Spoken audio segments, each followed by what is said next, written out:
spending some really quality time with Arlene over the years. And our group started back in about 2005, and I met Arlene on the dance floor. Of course, that's where she loved to be, and it was such a pleasure. And at one point, I said to her that we were starting a small group of ladies and friends that would get together once a month to share. And she was so happy to join us, and I'm very glad that she did. I like to think of Arlene as mother, Mother Earth, mother to her children, mother to her siblings, and mother that God had put on our earth to nurture us. And we were so privileged to have her time with us on this earth. Our unity group started back in the early 2000s. Most of the members were ballroom dancers, but we originally got together to explore various belief systems, focusing on what they had in common, their unity, rather than their differences.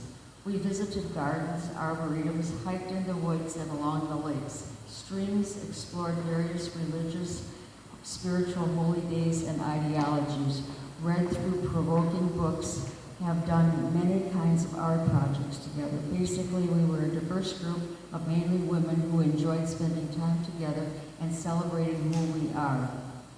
We've had members of various states and countries. The group has fluctuated in size throughout the years, but we've all remained together, and Arlene was a real focus point. After she moved down here to Madison, we came down usually once a year to spend time with her, and we really enjoyed it. Arlene joined the group back in the beginning. She often was quiet, always compassionate, and had the best hugs, complete with that first little back rub that she'd give you after her hug. Arlene may have been frugal with her resources, but she was incredibly generous with her time and talents. She was always open-minded and hungry to learn new things, to improve and to grow herself. She was always active with her dancing, biking, walking, and she tried to live a healthy lifestyle. Arlene had a passionate relationship with anything related to nature, be it appreciation of nature's beauty or her amazing ability to grow things. We always would visit her gardens when we'd come to visit her. It was almost as if she found sanctuary or her renewal in nature. With that in mind, I'd like to suggest to you that we look at Arlene as a master gardener, a talented gardener, not only of plants, but also of people. As a second born in her family of origin, she helped raise and sustain her 7 younger siblings, and then nurtured and cultivated her own 5 children, giving them not only a fertile foundation, but also teaching them how to thrive, to grow, to bloom in their own way. And think about the hundreds of children that Arlene affected as an admired school teacher. She planted seeds of knowledge in them, gave them her warmth and encouragement so they too could develop strong roots, could grow and reach their own sun. I found a poem by Gus that resonated with me, and I think about Arlene. I hope you can see her too. I always thought of her as like a master gardener, and this is called The Gentle Gardener. The poem is by Gus. I like to leave but daffodils to mark my little way, to leave but tulips red and white behind me as I stray. I like to pass away from earth and feel that I have left but roses and forget-me-nots for all who comes to find.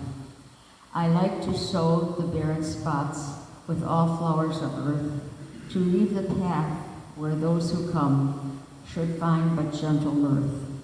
And when at last I'm called to join the heavenly throne, I'd like to feel along my way I've felt no sign of wrong. And yet the cares are many and the hours of toil are few. There is but time enough on earth for all I'd like to do. But having lived and having toiled, I'd like the world to find some tiny touch of beauty that my soul has left behind. We were truly blessed to have the soul of this beautiful woman in our lives, and I'm so grateful to be able to speak to you today about my love and her that we shared. I think Arlene left more a touch of beauty, so I'm grateful to have known her, and I thank you all for being here today and sharing with me the story. We did have a little picture of some of our audience with Arlene, and she was always like centerpiece, and I loved her love for nature. She always wanted to be out amongst the flowers, amongst the trees, wherever we would go. And she had such a way about her that I don't think I'll ever forget. She so touched my soul.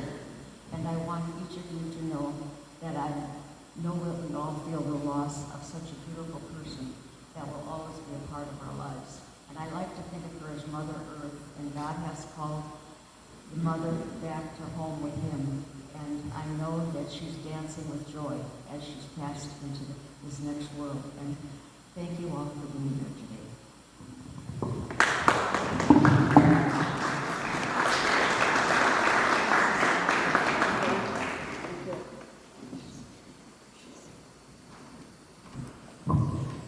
Thank you so much, Carol.